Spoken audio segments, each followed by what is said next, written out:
My name is Silas Wren. I am 34 years old and I live alone on a small farm just outside the settlement of Harrow's Creek, where the foothills meet the river and the land is good enough to keep a man busy from dawn until the light fades. It is not much by most people's standards. A modest stretch of grain, a few rows of vegetables, a chicken coop, 2 dairy cows, an old timber barn with a roof that leaks when the wind comes from the east, and the 2-story wooden house my parents left behind when the fever took them both in the same winter. But it is enough to fill the hours, enough to give my hands something to do besides shake, enough to keep the silence from swallowing me whole most days. People in the settlement do not call me Silas much anymore. They call me the man with the scar on the north farm. The scar runs from my left cheekbone down toward my collarbone, a pale, jagged line across the brown of my skin that never faded after the accident 10 years ago. A horse threw me into a fence at full gallop and the fence won. And the doctor who stitched it together told me I was lucky to be alive, which is a thing doctors say when they mean the damage could have been worse, but cannot bring themselves to say that the damage that remains will follow you for the rest of your life. Before the scar, I used to ride into the settlement more often.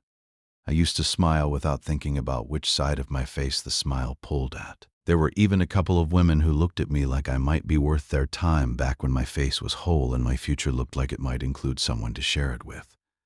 After the accident, everything changed. Children stared and pressed against their mother's legs. Women turned their faces away with the particular quickness of a reflex. They did not want to examine too closely. Men clapped me on the shoulder with careful, pitying eyes that said they were glad it had not happened to them. The settlement did not reject me. It simply reclassified me from a man with a future to a man with a scar. And the distance between those two categories was measured in the number of invitations that stopped arriving and the number of eyes that stopped meeting mine. So I stayed on the land. The earth does not judge a man's face. Crops do not care if you are handsome or broken. If you tend them right, they grow. I liked that kind of fairness. It was the only kind I could still count on. Before we go any further, if you believe that sometimes the person who saves you is the one who understands your wounds, because they carry their own, subscribe to ORC Tears, then leave a like and drop a comment. What happens on this porch is going to stay with you. I went into the settlement one Tuesday in September to buy flour and nails. Simple errand. 20 minutes if nobody felt like talking, which nobody usually did when I was the one standing at the counter. I was tying my horse at the rail outside the general store when a child, 4 or 5, came around the corner at a run and stopped dead when he saw my face. His eyes went wide, his mouth opened. He took 2 steps backward, tripped over his own feet, and sat down hard in the dust, staring at the left side of my face with the unfiltered horror that children produce when they encounter something their experience has not prepared them for. His mother appeared 10 seconds later, scooped him up, and hurried past without looking at me. Not a word, not a glance, just the quick, automatic removal of her child from the vicinity of something unsettling. The way a person removes a glass from the edge of a table. A precaution, nothing personal. I stood at the rail and watched them go. I did not feel angry. I had stopped feeling angry about it years ago. What I felt was something quieter and more corrosive than anger. The slow, steady erosion of a man's belief that he is worth looking at. Anger burns out. This does not. This just wears the stone down year after year until the surface is smooth and flat and holds nothing. That night, alone in the house, I stood in front of the mirror in the hallway. I had not looked at my reflection deliberately in a long time. Avoiding mirrors had become as automatic as avoiding eye contact in town. But tonight, I looked. I traced the scar with one finger, from cheekbone to collarbone, the full length of the thing that had divided my life into before and after. Then I turned away, the way I always turned away, and went to bed.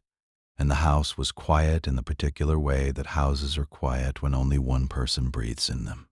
3 weeks later, on an afternoon in mid-October, when the light was going gold across the grain field and the air had the crisp, clean smell of a season turning, I came back from the root cellar with dirt on my hands and sweat on my shirt and found someone standing on my porch, She was orc.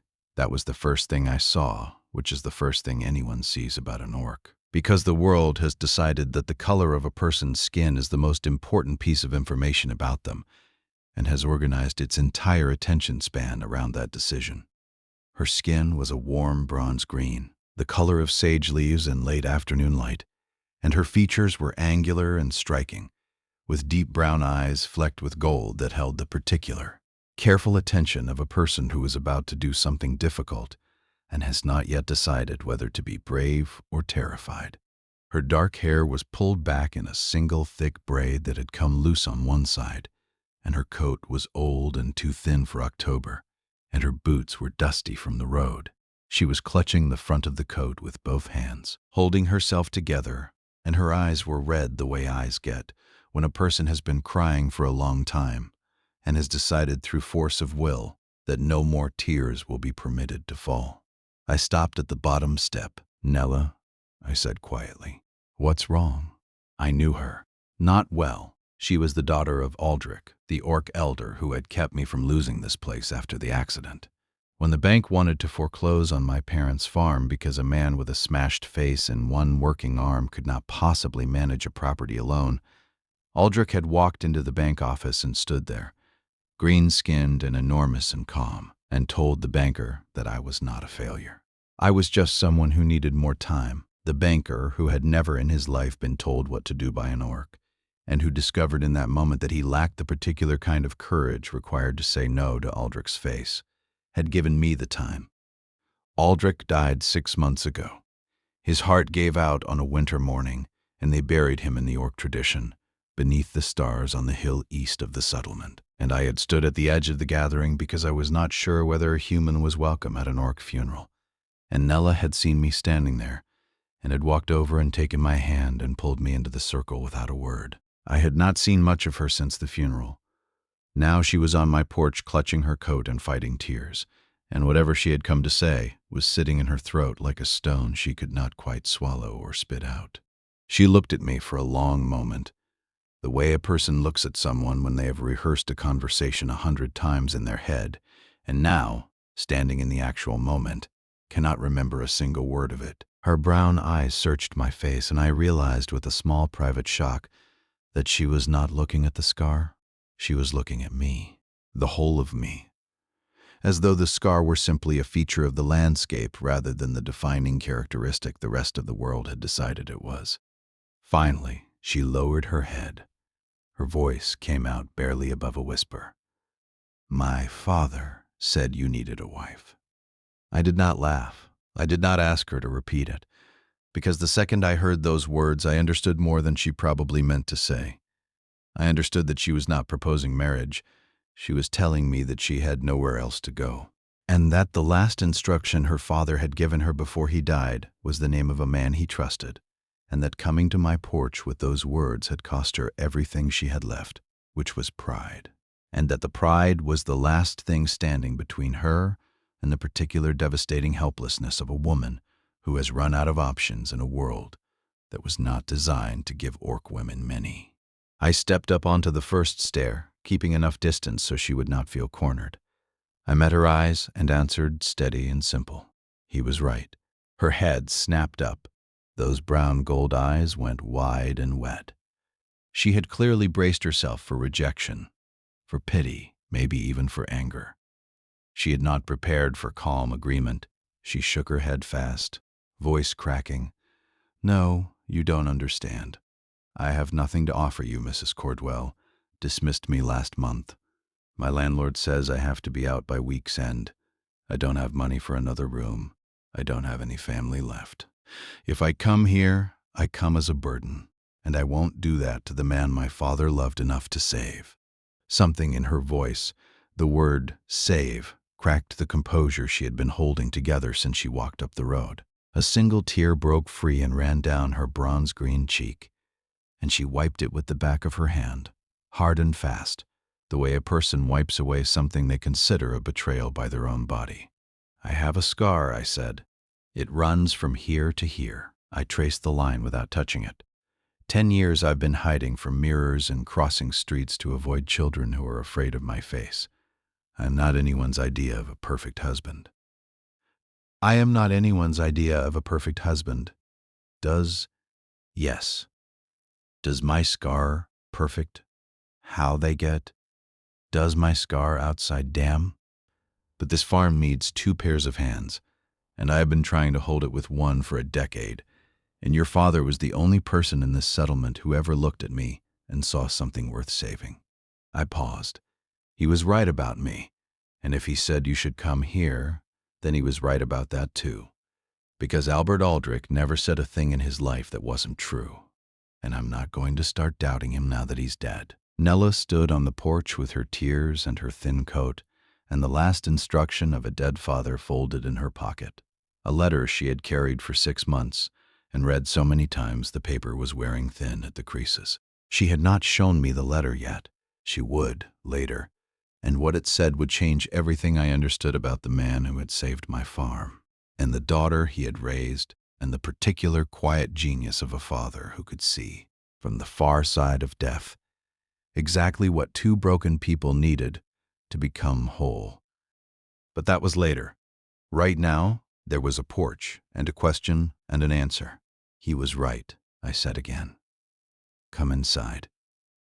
She came inside. The arrangement was practical. I gave her the upstairs bedroom, the one with the window that faced east and caught the morning light, the room my parents had shared, and that I had not entered since I closed the door after their funeral. She would work the farm alongside me, no expectations beyond the work, her own space, her own time, her own terms. The settlement will talk, she said, standing in the doorway of the room, with her thin bundle of belongings and the expression of a person surveying a space that is too good to trust. The settlement already talks, I said. They talk about my scar. They'll talk about your skin. Let them talk about both at once. Saves everyone time. Something crossed her face that was not quite a smile, but lived in the neighborhood of one, the first warmth I had seen in her expression since she arrived. My father chose well, she said quietly. Your father usually did. She closed the door. I went downstairs and sat at the kitchen table and looked at my hands, the dirt beneath the nails and the calluses across the palms, and the scar tissue along the left wrist where the fence had done its worst. And I thought about what had just happened, and I understood, sitting in the quiet kitchen of a house that had been too silent for too long, that the silence was about to change, and that the change frightened me as much as it relieved me, and that both of those things were true at the same time. In her room upstairs, Nella unpacked her bundle, 2 dresses, a leather pouch of dried herbs, a wooden comb her mother had carved, and a letter folded and refolded so many times the paper was soft as cloth, written in her father's angular ORC script. She held it in both hands and read it, one more time, the way she read it every night, the last words of the last person who had loved her without condition. Nella, when I am gone, go to the North Farm. The man there carries a wound the world will not let him forget, but his heart is sound. I have watched him for years. He tends the land the way a good man tends a promise, with patience and without complaint. He needs someone who will see past the scar. You need someone who will see past the skin. I think you are the same kind of broken, you and he, and the same kind of broken fitted together sometimes makes the strongest mend. Go to him. Tell him I sent you. He will listen. He always listened. Your father, Aldric. She folded the letter and pressed it against her chest, and closed her eyes and whispered into the dark of a room she had not yet earned the right to call her own. I'm here, Papa. I came. The morning after she arrived, I woke to the smell of coffee and something else, something herbed and warm that I did not recognize. I came downstairs and found the kitchen transformed, not in its furniture or arrangement, but in its temperature, the emotional temperature, the particular warmth that enters a room when a person who cares about things is working in it. The warmth that I had not felt in this kitchen since my mother died and that I had forgotten was possible. Nella was at the stove, her back to me, her braid hanging down the center of her coat, stirring something in a pot with the concentrated attention she brought to everything. She did not turn around when she heard me on the stairs. She simply said, Coffee is on the table. There's orc porridge on the stove if you want to try it. If you don't like it, there's bread. I tried the porridge. It was thick and hearty and seasoned with something I could not identify that tasted like pine and warmth, and a kitchen I had never been in. I ate the whole bowl. She watched me eat it from the corner of her eye, and when the bowl was empty, the corner of her mouth moved by the fraction of an inch that I was beginning to recognize as Nella's version of triumph. "You liked it," she said. "I ate the whole bowl. That's not the same thing. In this case, it is."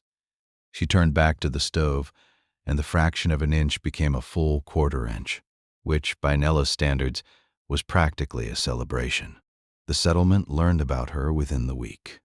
Not because we announced anything, because frontier settlements are small and people talk, and the sight of a green-skinned woman hanging laundry behind the North Farm's house was not the kind of thing the local gossip network was equipped to ignore.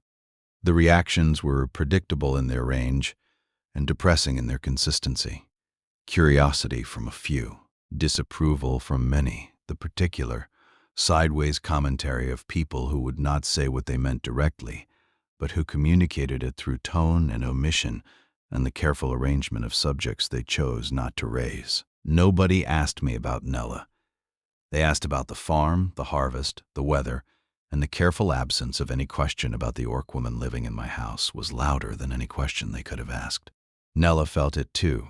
She felt it the way she felt everything, with a quiet, comprehensive awareness that noticed the things people did not say as clearly as the things they did. She had been feeling it her whole life. The particular quality of attention that an orc woman receives in a human settlement, the attention that sees the green before the person and stops looking after the green because the green is all the information it requires. "They'll get used to it," I told her one evening. "They don't need to get used to it," she said. "They need to decide whether what they see matters more than what they get." My father used to say that prejudice is expensive and that most people drop it when the cost gets high enough. Was he right? Usually, not always. But usually, the first morning, Nella was up before dawn. I came downstairs to find the fire rebuilt, coffee boiling, and the kitchen table wiped clean. She was outside in the chicken coop, collecting eggs with the quick, efficient motions of a woman who had done this work before and did not require instruction. She moved through the coop the way she moved through everything I would come to learn over the following weeks, with a quiet, thorough competence that expected no praise and needed no audience. She could cook, not just the basic frontier fare of bread and stew that keeps a body alive, but the orc tradition of slow-prepared herbs and layered spices that her mother had taught her before the fever took her mother the same year. The fence took my face.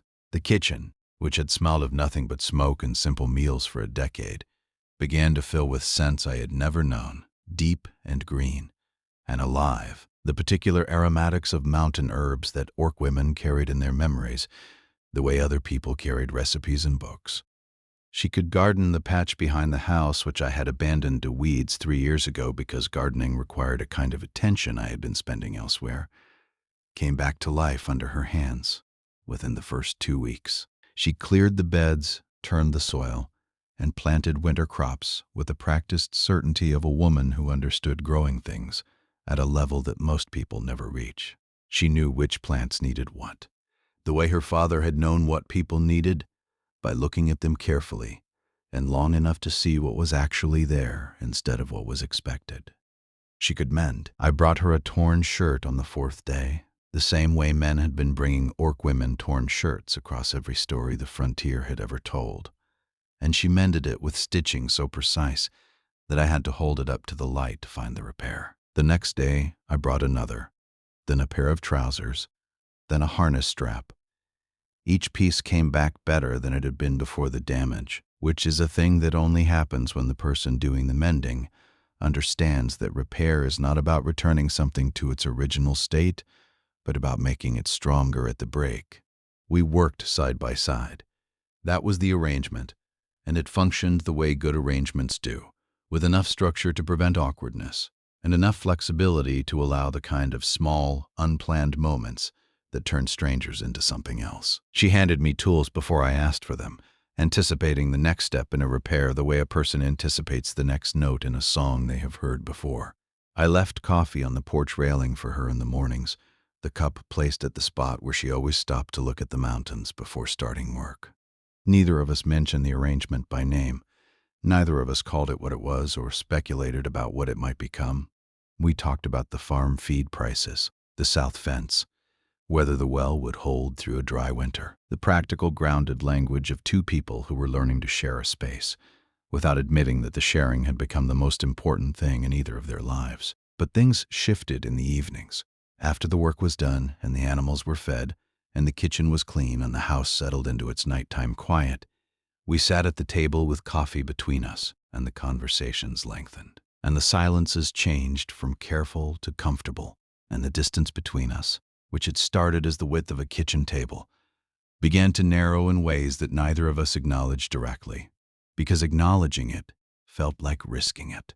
She told me about Aldric, not the public Aldric, the one the settlement knew, the large, calm orc elder who walked into banks and told them what to do, the private one, the father who braided her hair every morning until she was old enough to do it herself, who sang orc lullabies in a voice that was too deep for lullabies and too gentle to be anything else, who sat beside her mother's sickbed for 3 weeks without sleeping, and who, after the burial, went out to the garden and planted a tree and said nothing about it to anyone, because some grief is too large for words, and the only honest response is to put something alive into the ground.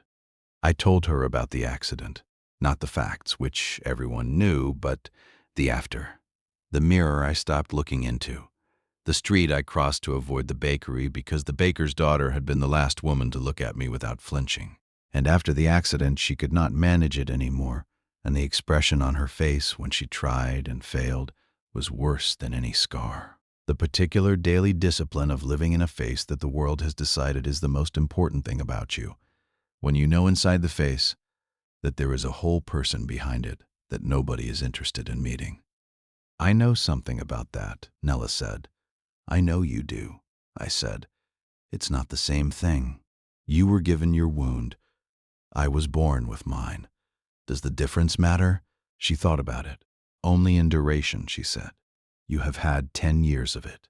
I have had my whole life. We sat with that for a while. Two people who both understood what it was like to walk through a world that had decided what they were before they opened their mouths.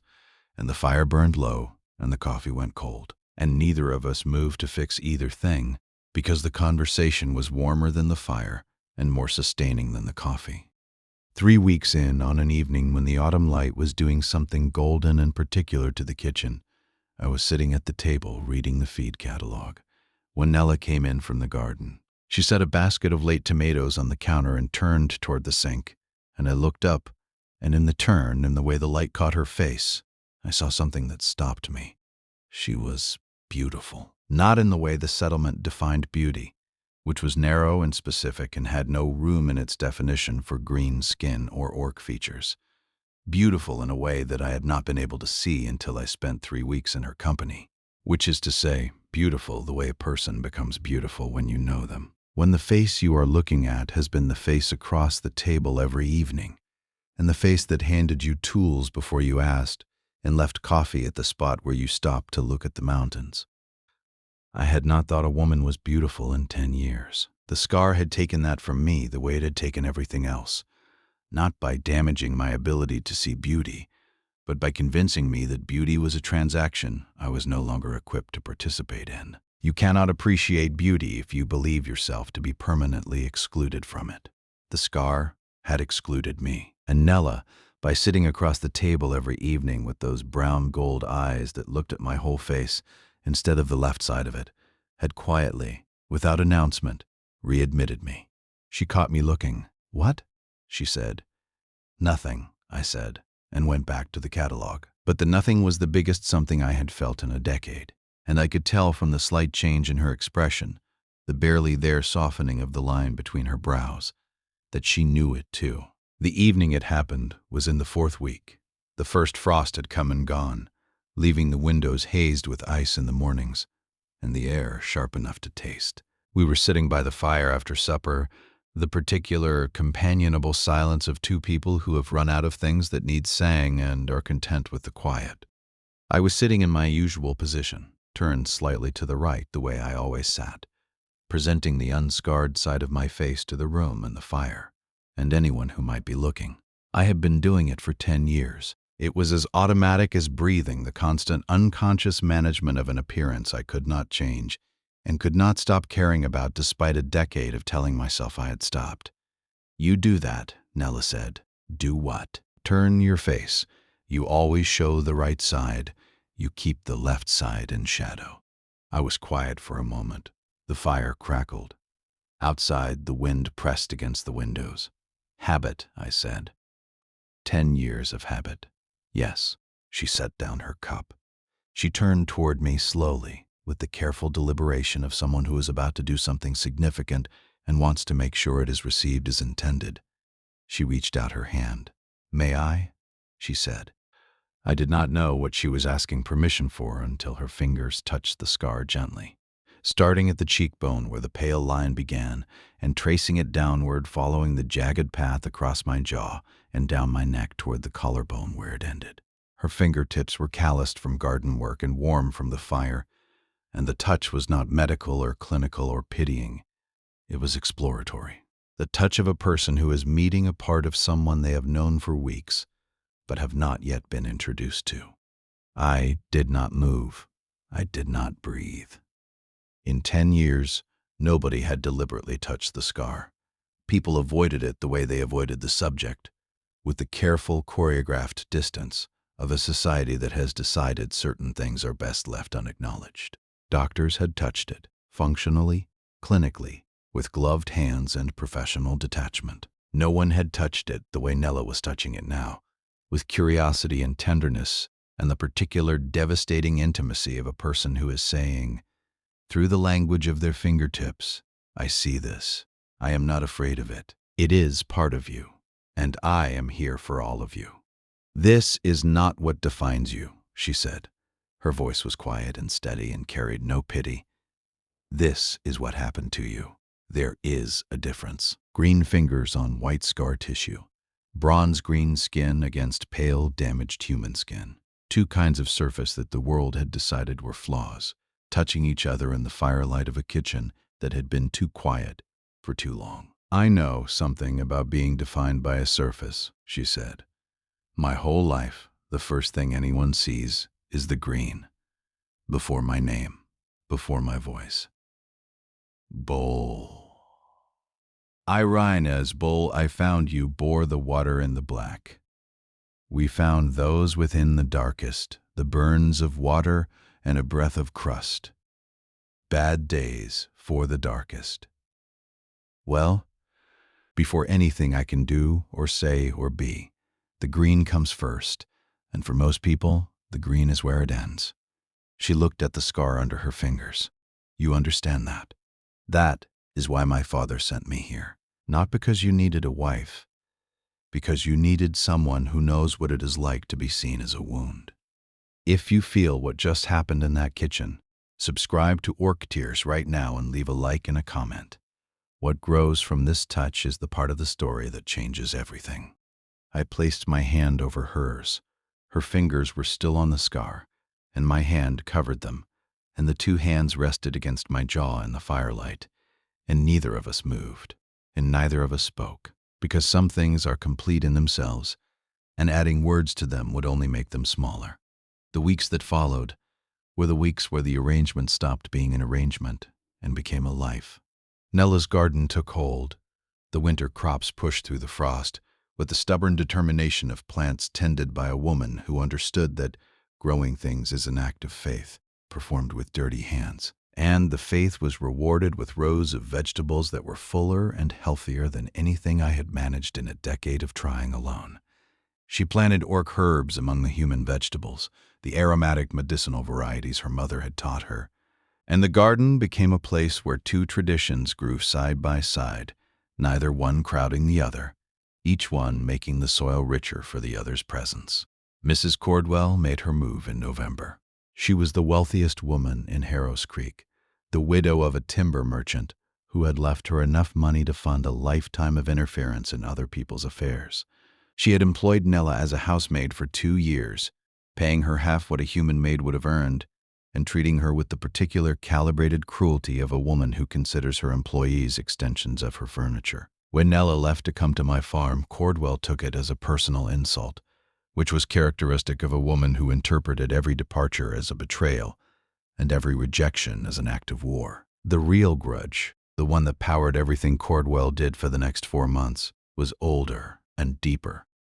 Aldric had confronted her publicly years ago over her treatment of an orc family she had evicted from a property she owned. He had stood in the settlement square and said in front of 30 people that a woman who treated her tenants the way Cordwell treated hers was not fit to own property, and the words had landed with a force that Cordwell had never forgiven and never would. She could not punish Aldric. He was dead. So she punished his daughter instead. She went to the bank. She discovered through the particular kind of investigation that money makes possible and ethics should prevent, that my farm carried a remaining debt from the restructuring Aldric had arranged 10 years ago. The debt was small and manageable, and I had been paying it on schedule for a decade without missing a payment. But the terms included a clause buried in the fine print that allowed the holder of the debt to call the full balance due if the borrower's circumstances changed materially. Cordwell argued that an orc woman living on my property constituted a material change in circumstances. The bank, which was staffed by men who owed Cordwell favors and feared her influence, agreed to review the case. The letter arrived on a Monday. Full balance due within 60 days. Payment or foreclosure. Nella found me reading it at the kitchen table. She looked at my face and knew, the way she always knew, that something had arrived on paper that was going to hurt. "It's Cordwell," I said. "She's calling the loan." Nella sat down across from me. She did not panic. She did not cry. She looked at the letter with the steady, evaluating gaze of a woman who has been fighting battles her whole life and who understands that panic is a luxury and tears are a currency she cannot afford to spend. "What do we need?" she said. "Proof that the farm can pay. Income documentation. Contracts. Enough to show the bank that calling the loan is improper." She looked at the garden through the kitchen window, the rows of vegetables, the herb beds, the winter crops pushing through the frost. All of it, every seed and every harvest and every hour of work she had put into the soil since she arrived, was evidence, not of charity, of value, of a woman who had arrived with nothing and built something worth measuring. "Then we build the proof," she said. "Together." She went to work. Within a week, she had documented every harvest from the garden, every sale at the settlement market, where she had begun tentatively to sell her surplus. She visited the ranch wives who had bought her herbs and collected written statements confirming the purchases and the amounts paid. She organized everything into a folder that was precise and thorough and undeniable, the kind of documentation that a banker cannot dismiss without admitting that the dismissal is personal rather than professional. But the folder alone was not enough. Cordwell had the bank. Cordwell had influence. Cordwell had 30 years of accumulated favors and fears that she could deploy with the efficiency of a woman who understood power as a weapon rather than a responsibility. What Cordwell did not have was the settlement support. Not anymore. Because in the weeks since Nella had arrived at my farm, something had been shifting in Harrow's Creek that neither of us had planned or noticed. The first sign was Mrs. Perry. Mrs. Perry was 73 years old, the widow of a pastor, and the most conservative woman in Harrow's Creek. She had attended every community meeting for 40 years and had never once, in anyone's memory, purchased anything from an orc. She was not cruel. She was simply certain, in the way that old certainties are certain, that the world was organized in a particular way and that rearranging it was unnecessary and probably dangerous. On a Sunday in late October, Nella set up a market stall for the first time. She arranged her vegetables and herbs on a cloth-covered table and stood behind it in the morning cold with her bronze-green face and her thick braid and the particular composed patience of a woman who has learned to wait without expecting anything. For the first hour, nobody came. People walked past, some glanced, most did not. Then Mrs. Perry stopped. She was carrying her market basket and wearing the expression of a woman who is about to do something she has not done before and is determined to get it over with quickly. She looked at the tomatoes. She picked one up. She examined it with the particular attention of a woman who has been buying tomatoes for 50 years and knows exactly what a good one looks like.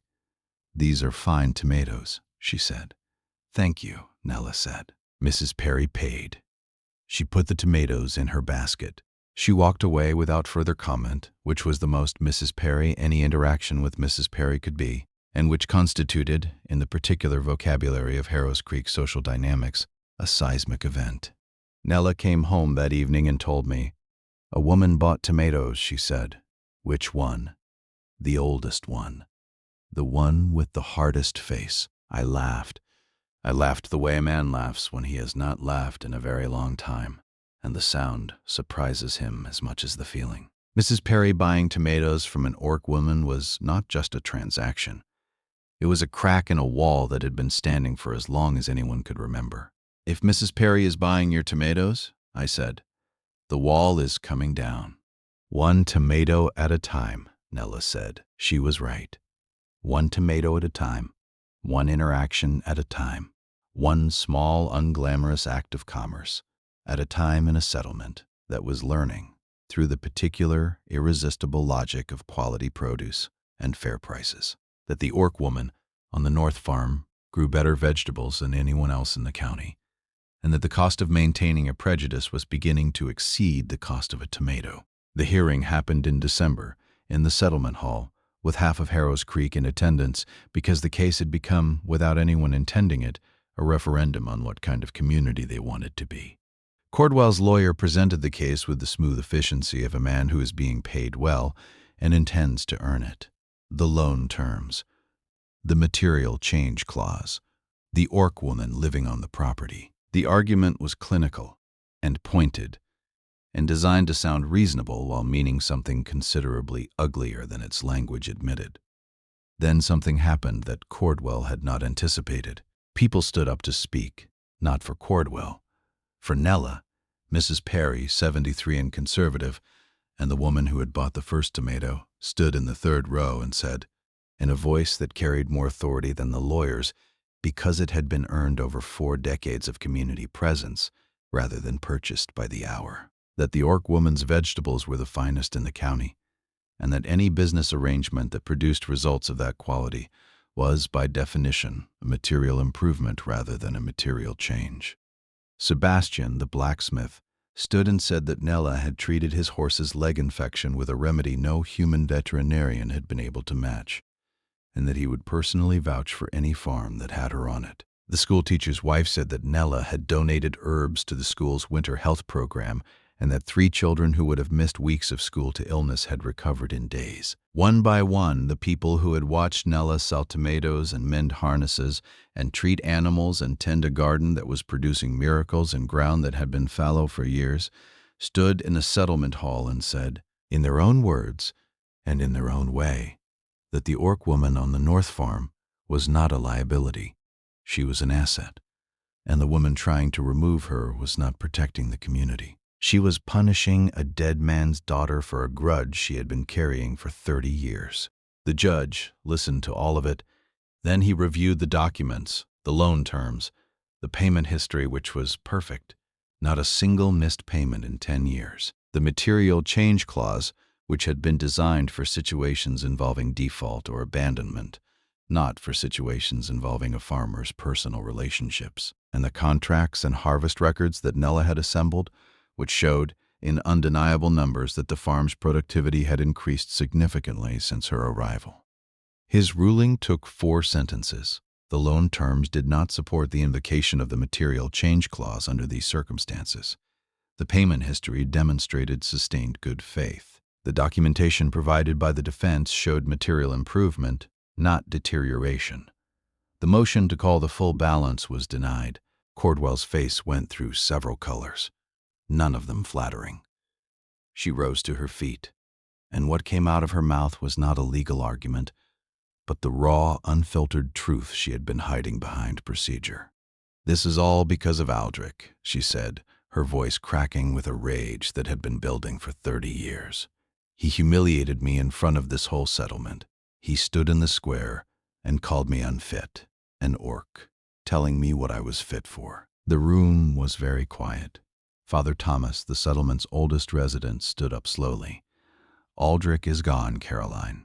The person who destroyed your life isn't him. It's you, for holding on to that hatred all these years. Cordwell looked around the room. No one supported her, no power, no fear, only a woman who had spent her life trying to punish anyone who had ever told her no, standing in a room that had finally collectively decided to tell her no itself. She walked out of the hall in heavy silence. When the doors closed behind her, people began to clap. Not loud celebration, relief. The particular exhausted relief of a community that has just done the right thing and is surprised by how long it took them. That night, the settlement held a small gathering in the square. There was music, food, and the late, awkward apologies that people offer when they have been wrong for a long time and have finally found the courage to admit it. People who had crossed the street to avoid me stood in line to shake my hand.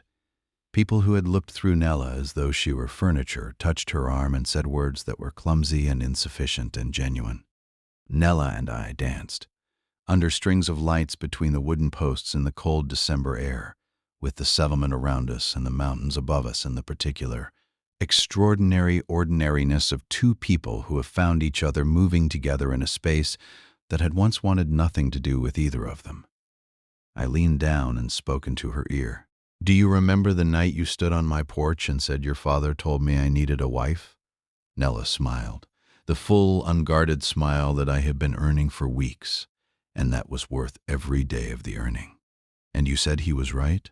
I shook my head. "I was wrong." She looked up, surprised. I kept my eyes on hers, both eyes, both sides of my face visible in the lamplight, the scar in the skin and the whole of everything I was. "I didn't need a wife," I said. "I needed you, exactly you, my partner, my love, my home." Her brown gold eyes filled with tears that she did not wipe away this time, because these were not the tears she had been fighting on the porch in October. These were the other kind, the kind that come when a thing you have been hoping for arrives and is even better than you imagined, and the only honest response is to let them fall. "I love you, Silas Wren," she said. "Every scar, every silence, every part of you." 6 months later, the farm looked completely different. Nella's garden had become the most popular stall at the settlement market.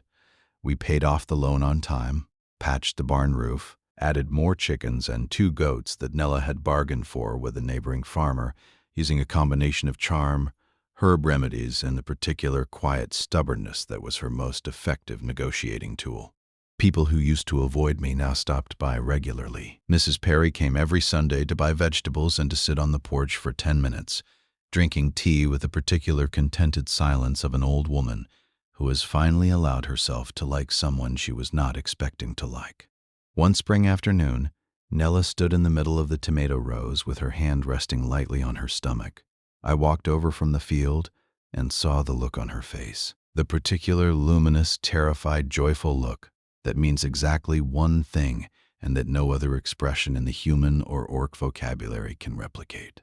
"Nella," she took my hand and placed it where hers had been. "We are going to have a baby," she said. I stood completely still.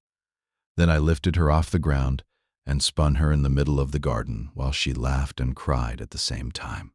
And the tomato plants swayed around us, like witnesses, and the mountains stood behind them, the way they always stand, enormous and permanent, and unimpressed by the small, extraordinary dramas of the people who live beneath them.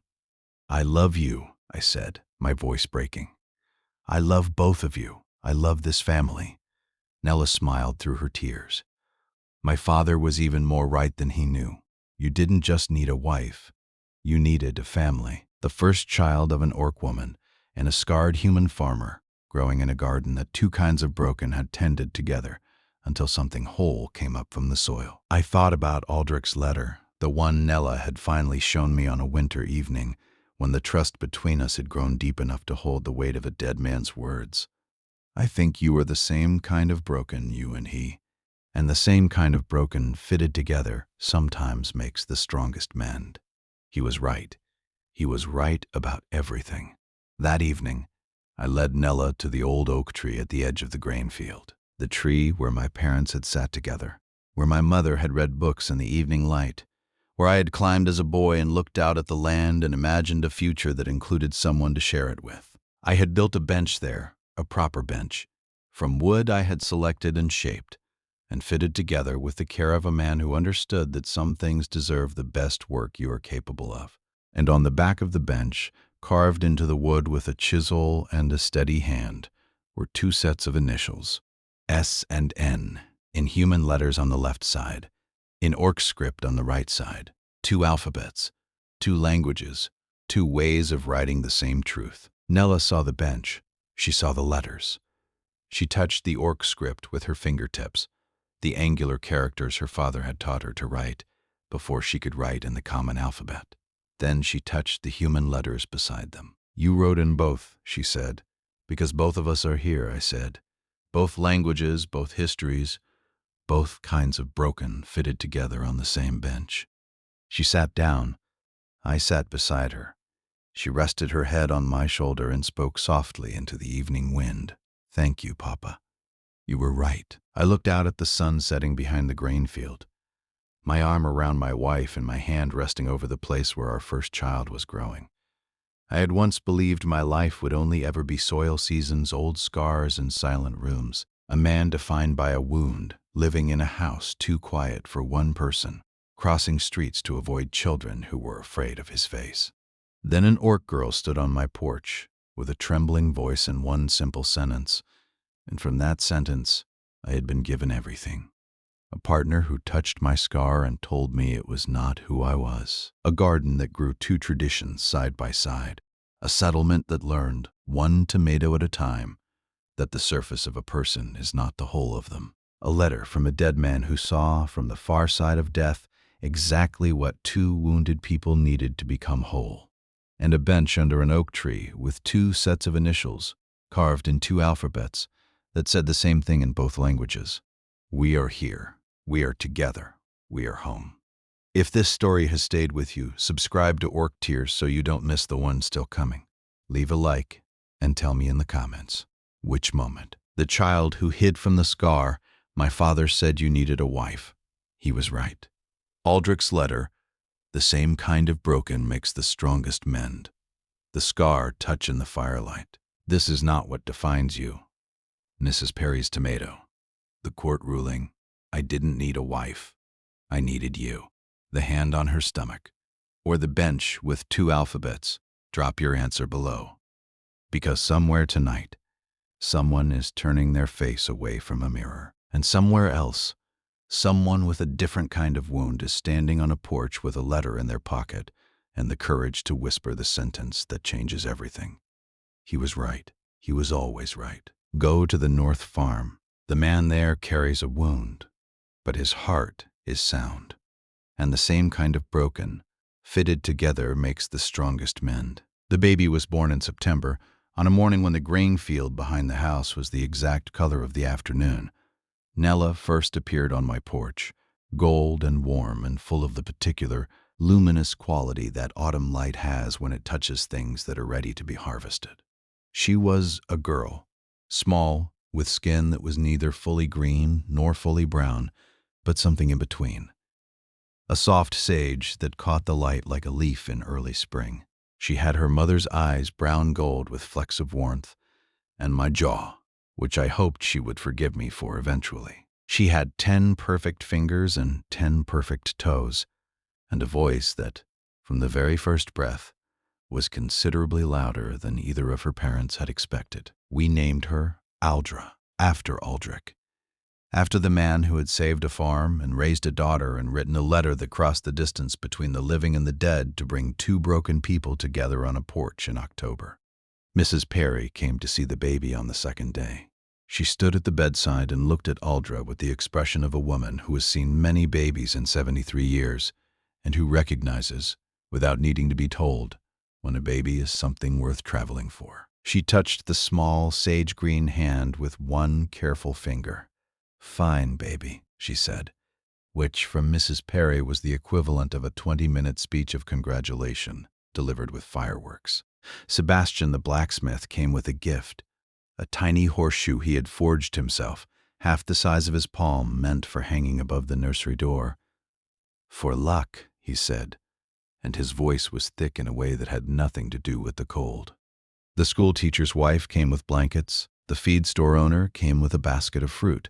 People who had crossed the street to avoid my scar and who had looked through Nella as though she were transparent came to the house with gifts and warm words, and the particular, awkward tenderness of a community that is trying to make up for years of indifference in the only way it knows how, which is to show up when a baby arrives and pretend they were always going to. Nella accepted every gift with grace and without commentary on the irony. She was not the kind of woman who pointed out hypocrisy when the hypocrisy was moving in the right direction. She understood the way her father had understood, that people change slowly, and that the direction of the change matters more than its speed. The letter was framed now. Aldric's letter, the one Nella had carried in her pocket for 6 months and read every night until the paper was soft as cloth. We framed it and hung it in the kitchen beside the window that looked out on the garden where 2 traditions grew side by side. The angular ORC script was visible to anyone who sat at the table, and the words, which had been written by a dying man to a daughter he was about to leave behind, held between them the whole story of how this family had been made.